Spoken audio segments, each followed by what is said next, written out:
का आदमपुर उपचुनाव के नतीजों के बाद अब बीजेपी प्रदेश अध्यक्ष ओपी धनखड़ प्रेस कॉन्फ्रेंस कर रहे हैं, सुनिए। और भारतीय जनता पार्टी को एक शानदार विजय वो वहाँ हासिल कराई है। इसके लिए पुणे में संगठन के कार्यकर्ताओं का और आदमपुर की जनता जनार्दन का आभार व्यक्त करता हूँ। पहली बार कमल खिला है सर, ये सीट कांग्रेस की थी। कांग्रेस के जो विधायक थे उस वक्त उन्होंने इस्तीफा देकर भारतीय जनता पार्टी ज्वाइन की और बीजेपी ने उनको टिकट देकर उनके बेटे को मैदान में उतारा। यानी जो आपका आंकड़ा 40 का था सर, वो आंकड़ा बढ़ा है।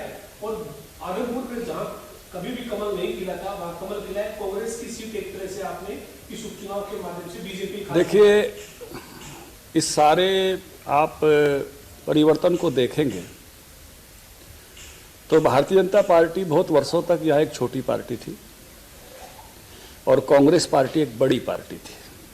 पहली बार 2014 में हम सरकार में आए, लेकिन कांग्रेस के जो दिग्गज लोग थे उनके जो अपने स्थान थे वो कांग्रेस के पक्ष में बचे रहे। लेकिन कांग्रेस ने जिन नीतियों को अपनाया और कांग्रेस जिस प्रकार से सुकड़ती चली गई, एक समय था जब कांग्रेस कई कई दिग्गज नेताओं को संभालती थी, लेकिन सने सने करके कांग्रेस के दिग्गजों के जो किले थे वो किले ध्वस्त होने शुरू हुए। और इसके लिए कांग्रेस पार्टी बहुत बड़ी जिम्मेवार है, क्योंकि आप देखेंगे जींद के उपचुनाव में सुरजेवाला जी को ले गए जींद कैथल से, कैथल हमारे हिस्से में आया। आप देखेंगे कि कांग्रेस के प्रमुख नेताओं को कांग्रेस में असहजता महसूस होनी शुरू हुई। 2 अध्यक्षों को काम नहीं करने दिया गया और बड़े बड़े दिग्गज इस प्रकार का महसूस करने लगे कि कांग्रेस में अब उनका स्थान नहीं है। इसलिए कुलदीप बिश्नोई जी ने फैसला लिया भाजपा में आने का और वो वहाँ से उनके पुत्र भव्य बिश्नोई लड़े और अब शानदार जीत वहाँ भारतीय जनता पार्टी की हुई है। भारतीय जनता पार्टी के संगठन, उसकी नीतियों की हुई है, उसके नेतृत्व की हुई है। लेकिन वो क्यों आए, इसका डिजाइन कांग्रेस की वर्तमान राजनीति में छुपा हुआ है और वो जो डिजाइन है उस डिजाइन की हार है ये, क्योंकि कांग्रेस ने अपने दिग्गजों को दूर करना शुरू किया और कांग्रेस एक परिवार के आसपास सिकुड़ कर रह गई। और इसीलिए कांग्रेस में अभी भी और बहुत सारे लोग असहज महसूस कर रहे हैं और कांग्रेस का यही डिजाइन रहा तो कांग्रेस लगातार और हार की तरफ बढ़ेगी।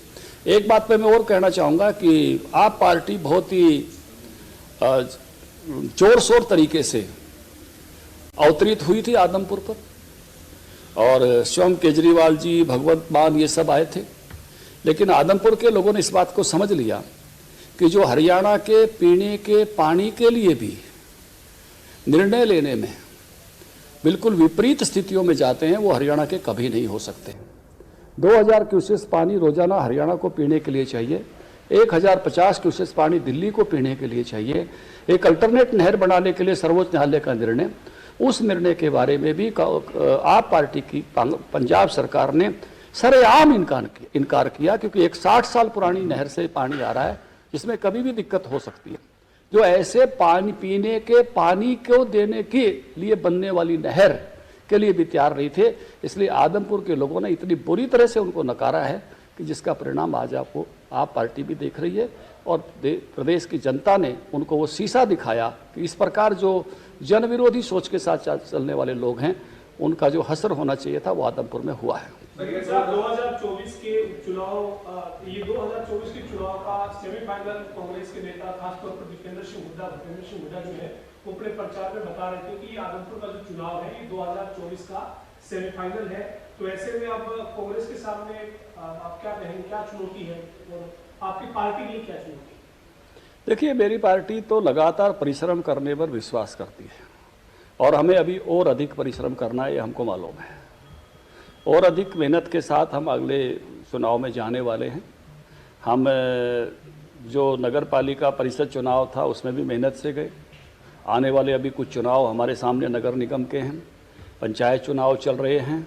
तो हम तो लगातार परिश्रम में भरोसा करते हैं, नेतृत्व के में भरोसा करते हैं और जो लोगों के विकास की नीतियों में भरोसा करते हुए लगातार मेहनत के साथ आगे बढ़ना, इसी मंत्र के साथ काम करते हैं और इसी मंत्र के साथ आगे बढ़ेंगे। हमारी राजनीति यहाँ कोई व्यक्तिवादी राजनीति नहीं है। कांग्रेस पार्टी की तरह से हमें देखो, क्योंकि जो वहाँ का डिजाइन है उसका कारण यही है कि वहाँ कुछ लोग अपनी ही बात करते रहे।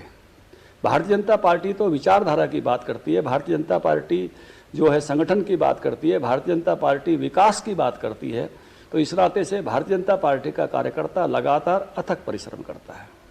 सर, स्वर्गीय भजन लाल का एक अपना इतिहास रहा है और अब वो बीजेपी के साथ जुड़ गया है, तो इसे कैसा देखते हैं सर और कितनी मजबूती मिलेगी अब आप? देखिए, हरियाणा का नेतृत्व जिस भी नेता ने किया, हर नेता का कुछ ना कुछ प्रदेश में कंट्रीब्यूशन है और मुझे लिए ये मेरे लिए मैं कहूँगा कि एक ऐसी बात है जो एक सबको साथ लेकर चलने की जो हम बात कर रहे हैं। तो मुझे ऐसा लग रहा है कि जब रणजीत सिंह जी हमारे साथ हैं, आदित्य चौटाला हमारा जिला अध्यक्ष है और दुष्यंत चौटाला जी हमारे पार्टनर हैं, तो चौधरी देवीलाल की फ़ोटो भी हमारे पोस्टर पर है और अब भजन लाल जी की फ़ोटो भी हमारे पोस्टर पर है और पोस्टर पर अभी और जगह बाकी है।